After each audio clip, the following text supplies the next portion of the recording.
Have you got a bad case of city streets covered in homeless? Are you constantly plagued with emergency services cuts? Irritating spells of your children going hungry because you're on 0 hours contracts? And frequent bouts of racism and hate crime? Well, I'm sorry to inform you, but this winter you may be suffering from everything's gone to shit.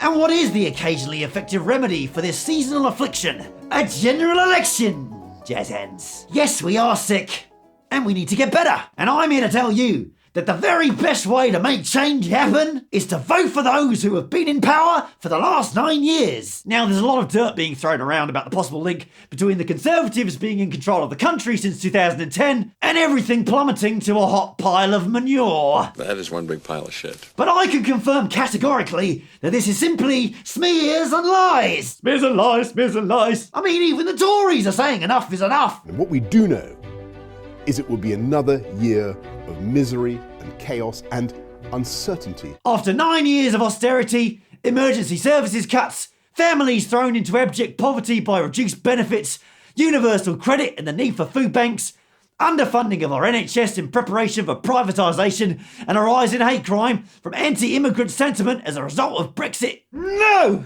It's time for real change. And that's why you should vote Conservative on the 12th of December. Because no matter what people say, or what you see with your eyes, it's not as bad as you think. The Tory government has cut 21,000 police officers from our streets over the last 9 years. But listen to what they're going to do. Under a Tory government, 21,000 police officers were lost. Well, we're putting 20,000 more police on our streets, and I think that is incredibly welcome to people. That doesn't even cover the cuts, Mr. Hancock. After they win this election, they're going to put 20,000 police officers back on the streets. That's only a loss of 1,000 police officers in 9 years. Can't argue with those numbers. How do you like their maps? And what about fracking? After constant public protest and advice from the scientific community, the government has just announced a halt to all mining for shale gas. Bravo!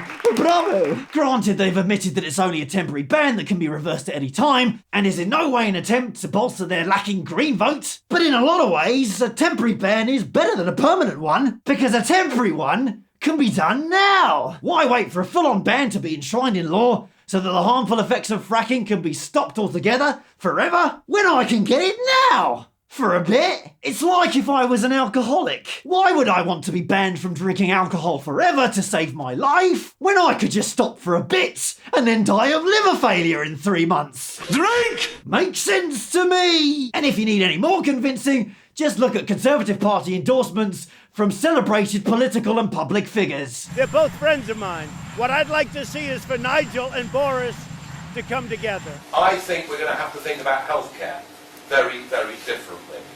And I think we're going to have to move to an insurance-based system of healthcare. Now, there's been a lot of discussion about tactical voting, the practice of voting against your preferred party so that the worst party, in your opinion, does not get elected. And in this way, I see nothing wrong with tactical voting. It works! All you have to do is look at recent electoral history. In the 2010 general election, the Liberal Democrats gained enough seats from Labour to form a coalition with the Conservative Party. The Lib Dems campaigned passionately to scrap tuition fees, stop the increase in VAT, preventing tax cuts for millionaires, and putting 3,000 police officers on the beat. Okay, so they did break pretty much every manifesto promise in order to secure high-ranking cabinet positions. But that is absolutely no reason why you shouldn't vote for them now, says new Lib Dem leader Joe Swinson. Now, even though Joe Swinson has historically voted more times with the Tory whip than most Tory MPs, including Michael Gove and Jeremy Hunt, you should absolutely listen to her when she says the Lib Dems are the only true force for change in this country. I mean, all you have to do is look at the campaigning material that's being circulated by Lib Dem candidates up and down the country. I mean, look at those graphs. Oh, graphs. Even though if you look at the small print, these percentages don't actually refer to physical votes in previous elections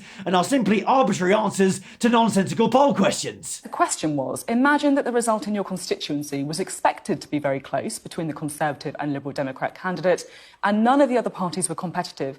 In this scenario, which party would you vote for? And I just want to show the last result from this constituency at the last election, which hopefully we should be able to bring up now, which shows that actually the Conservatives were on 53% and Labour were on 34%, the Lib Dems on 8.3%. Details! Who needs them? Not us! I can tell you with the utmost confidence that there is absolutely nothing to stop a party with 20 MPs out of 650 from getting their leader into number 10 in December. It's not possible. Not probable. Because after all, it all comes down to this.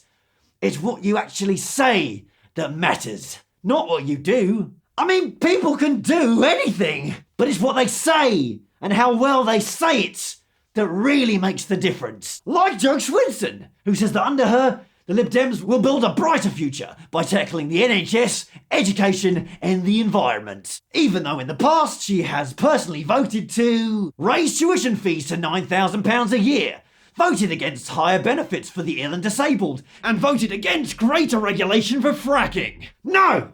I don't care what she did, it's what she's saying that matters. Or how Boris Johnson said that he would rather be dead in a ditch than not leave the EU on the 31st of October. I know we're now in November and we're still in the EU, but he said it! That's good enough for me! That's a reason to vote for him! And what about Jeremy Corbyn then? I mean, he's voted against the Iraq war, voted for raising benefits, voted for increasing tax for high earners, against NHS privatisation, scrapping tuition fees, for measures to prevent climate change, for energy and transport to become publicly owned. Okay, so he's voted for all those things, but what has he actually said? What?